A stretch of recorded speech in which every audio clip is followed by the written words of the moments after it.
Nama saya Parama Pratibda dari Angkatan S2 Pembangunan Sosial dan Kesejahteraan tahun 2018. Nama saya Kafa Abdallah Kafa. Saya juga sama, saya dari Departemen Pembangunan Sosial dan Kesejahteraan Prodi S2 Angkatan 2018. Karena mungkin lebih pada kebutuhan pada pekerjaan ya, maksudnya untuk meraih jenjang karir yang lebih lanjut lagi gitu. Dan saya kenapa memilih PSDK, karena saya dulu juga PSDK, S1 PSDK, lalu kemudian S2 PSDK. Nah itu supaya jenjang karirnya bisa linear. Kebetulan juga saya dulu S1 juga di PSDK, sudah melanjutkan ke S2 PSDK karena ada dua alasan. Pertama, secara pribadi saya suka dengan keilmuan di bidang PSDK. Kebetulan saya konsentrasinya di bidang kebijakan sosial, saya suka, dan saya secara pribadi ingin lebih menambah pengetahuan, mendalami wawasan dan lain sebagainya terkait dengan ilmu ke PSDK itu sendiri. Kita sudah ekspektasi, oh kuliahnya akan seperti ini, lalu pembelajarannya akan seperti ini, ketemu dosen seperti ini. Cuman yang kemudian kita dapatkan lebih adalah ketika kita di S2 itu memiliki banyak kesempatan seperti apa? Kesempatan seperti salah satunya kalau di program S2 di PSDK itu ada yang namanya joint course. Nah di situ kita mendapatkan kesempatan kuliah bareng dengan teman-teman di Melbourne. Dari sisi saya pribadi sebagai sebagai yang dulunya S1 PSDK juga, mungkin ketika sebelum masuk S2 kita berekspektasinya nanti ketika begitu masuk S2 akan langsung mendapatkan pelajaran-pelajaran atau materi-materi perkuliahan yang sifatnya lebih mendalam lagi dibanding S1 gitu. Nah, tetapi ketika awal-awal masuk memang belum sampai ke situ, karena kita tahu yang mahasiswa di angkatan kami itu juga tidak semuanya berasal dari PSDK atau bahkan yang berasal dari bidang keilmuan yang sama, yaitu sosial. Ada juga dari sains dan lain sebagainya. Bahkan dari jurusan matematika, sastra Inggris juga ada gitu. Jadi mungkin di bagian-bagian itu adalah kenalan. Jadi sebagai yang dulu S1-nya PSDK, untuk bagian-bagian awal memang agak kaget karena kok masih hal-hal yang sama dengan S1. Tapi ternyata setelah berjalannya waktu, ternyata juga ada pendalaman. Sebenarnya perbedaannya memang cukup terasa sih. Model pembelajarannya lebih banyak pembelajaran bersifat diskusi. Jadi kita benar-benar sebenarnya diajak untuk ikut bisa berargumen dan bisa berpendapat juga. Lebih dituntut untuk mandiri dalam pembelajaran, kita dituntut untuk membaca, kita juga dituntut untuk terus bertukar pikiran bersama yang lain lewat sharing, lewat diskusi dan segala macamnya, sehingga sehingga porsi dari pembelajaran tersebut bisa dibilang lebih dari 50%, lebih dari setengahnya itu ya untuk diskusi. Paling untuk metode ceramah itu paling setengah jam, 1 jam pertama saja gitu. Setelahnya itu semuanya diskusi. S1 kan kita sering banyak soal yang sifatnya itu ujian tertutup. Nah kalau S2 itu lebih banyak tugas yang bersifat tertulis, dalam arti mengumpulkan paper. Saya rasa masih sama, ya sejenis, maksudnya memang ada kalanya kita untuk terjun lapangan, kemudian ada kalanya juga kita harus mengerjakan tugas yang sifatnya tertulis, yang membuat paper, makalah dan lain sebagainya. Ada kalanya juga kita menjelaskan suatu fenomena atau hasil analisis kita terhadap suatu fenomena itu dalam sebuah presentasi di dalam kelas, yang kemudian nanti ujung-ujungnya sama, yaitu untuk berdiskusi gitu. Sukanya itu karena dari penugasannya, jadi sifatnya karena lebih kepada menulis dan daya analisis, sehingga itu cukup bagi saya bisa menjadi sarana untuk mengembangkan kemampuan saya untuk menulis. Kuliah di PSDK itu, terutama di S2 PSDK itu sangat menyenangkan, sangat asik. Ya, karena memang metode pembelajaran yang saya lihat ya, yang lebih ditonjolkan itu adalah metode diskusinya gitu, sekalipun memang ada metode ceramahnya, metode presentasi segala macam. Tapi kita kan mahasiswa, walaupun sama-sama mahasiswa PSDK S2 itu kan umurnya beda-beda ya Mas ya. Ada yang di atas 30, ada yang masih 24-an, 23 dan segala macamnya.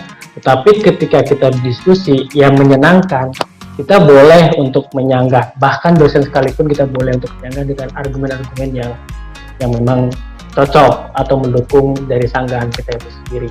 Itu bagi saya sangat menyenangkan. Nah, untuk dukanya ketika ada jadwal kuliah pagi, nah itu duka banget. Saya ini sih, kalau S2 mungkin yang tentu fokus, karena kan kita cuma diberi waktu 3 tahun kan Mas. 3 tahun, kalau saya lupa 3 tahun atau 3,5 tahun tuh kita tanda tangan kontrak untuk selesainya. Itu kan kita cuma diberi waktu seperti itu, dan saya nggak bisa fokus sih, karena kan dalam waktu singkat tuh kita harus bisa selesai teori, bisa kemudian menyelesaikan tesis, penelitian. Nah, itu kan yang kemudian menurut kita nggak bisa fokus. Dan selanjutnya enjoy aja sih Mas sebenarnya. Punya 4 rumusan, 4 formulasi gitu ya, untuk bisa survive dari segi akademiknya, dari segi lingkungan dan segala macam. Ini yang saya lakukan. Pertama itu adalah membaca. Kemudian yang kedua itu menulis. Kemudian yang ketiga itu berdiskusi. Dan kemudian yang keempat, yang tak kalah penting, kita juga harus refreshing. Itu juga yang paling penting. Ya, refreshing bisa dengan, kalau saya karena senang ngopi gitu ya sama teman-teman di angkringan segala macam, ya saya refreshingnya dengan demikian gitu. Tapi refreshing itu juga menjadi hal yang sangat penting untuk bisa survive selama masa kuliah di PSDK UGM.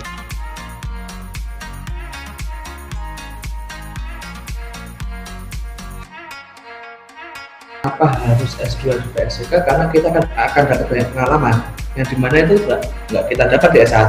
Misal kayak tadi yang seperti kita join course, lalu kemudian pengalaman diskusi di ruang kelas. Kan kita kalau di S1 kan diskusi terbatas, di S2 kita lebih diberi ruang yang banyak seperti itu.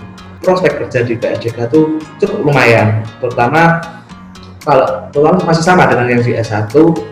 Kalau kita kan di S2 itu penjurusannya ada 2 Mas, satu ilmu pembangunan dan satu CSR. Nah, mungkin bagi teman-teman nih yang ingin belajar advance, belajar lebih lanjut terkait CSR, tidak ada salahnya untuk ambil S2 PSDK, karena di sini akan lebih difokuskan kembali diskusi terkait CSR itu seperti apa, lalu praktek-praktek itu seperti apa, seperti itu. Lingkungan di PSDK itu pertama dia kondusif, kedua dia suportif, ketiga dia afirmatif. Prospeknya, karena tadi sudah disinggung beberapa hal dari Mas Pinurba gitu, sebenarnya kan kita kan punya 3 fokus studi ya istilahnya. Fokus studi di bidang kerjaan sosial, kemudian di bidang tanggung jawab sosial perusahaan atau CSR, kemudian yang ketiga itu di bidang pemberdayaan masyarakat. Nah, dari ketiga prospek kerjanya juga bisa dikatakan berbeda-beda gitu. Kalau misalnya kebijakan sosial, artinya prospek kerjanya itu kebanyakan bisa jadi misal di pemerintahan atau di institusi-institusi lainnya yang memang sebagai pembuat, perencana, bahkan juga pelaksana dari kebijakan sosial itu sendiri. Yang makanya ketika kita mendengar perencana, pelaksana kebijakan dan segala macam, kita langsung berpikirnya kepada institusi pemerintahan. Itu bisa jadi prospeknya ke sana. Nah, kemudian untuk prospek yang budaya masyarakat, tentu untuk budaya masyarakat juga tidak bisa dipisahkan ya, pemerintahan, perusahaan dan segala macam semuanya berjalan seiringan. Tetapi kalau secara spesifik ya untuk pemberdayaan masyarakat ini nanti terkait dengan agent of change yang memang langsung bersentuhan dengan masyarakat. Biasanya institusi-institusi yang seperti ini, katakanlah seperti LSM, aktivis lingkungan, aktivis pemberdayaan masyarakat yang memang bersentuhan secara langsung dengan masyarakat itu sendiri dalam hal mengembangkan dan memberdayakan masyarakat, begitu.